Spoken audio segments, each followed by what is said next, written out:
বাঙালির পাতে এমন নরম তুলতুলে ডিম ভুনা থাকলে আর কিছুই লাগবে না, সাথে সাদা ধোয়া ওঠা গরম গরম ভাত। তো হ্যালো, আসসালামু আলাইকুম। যে যেখান থেকে আমার ভিডিওটি দেখছেন, আশা করবো সবাই অনেক ভালো আছেন। আলহামদুলিল্লাহ, আমিও ভালো আছি।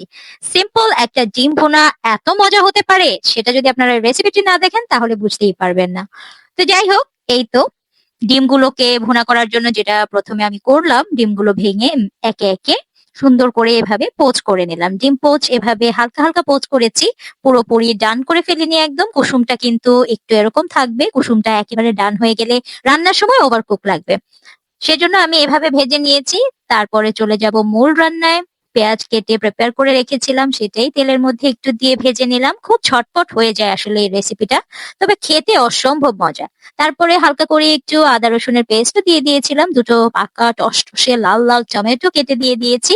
তারপরে যেটা করেছি, একটু হলুদ গুঁড়ো, মরিচের গুঁড়ো দিয়ে আর একটু জিরের গুঁড়ো আমি এখানে ইউজ করেছিলাম। ভালো করে মশলাটা কষানো হয়ে গেলে ভেজে রাখা ডিমগুলো দিয়ে দিলাম, দিয়ে ওপর থেকে একটু কাঁচামরিচ, ধনেপাতা, লবণটা একটু টেস্ট করে দেখে নেবেন। একেবারে 5 মিনিটের মধ্যে রেডি হয়ে যাবে এইরকম মজাদার একটা ডিম ভুনা। এটা যদি সাদা ভাতের সঙ্গে থাকে, আপনার আর কিছুই লাগবে না। আর কুসুমটা একদম কিন্তু পারফেক্ট ছিল, ওভারকুক একেবারেই হয়নি।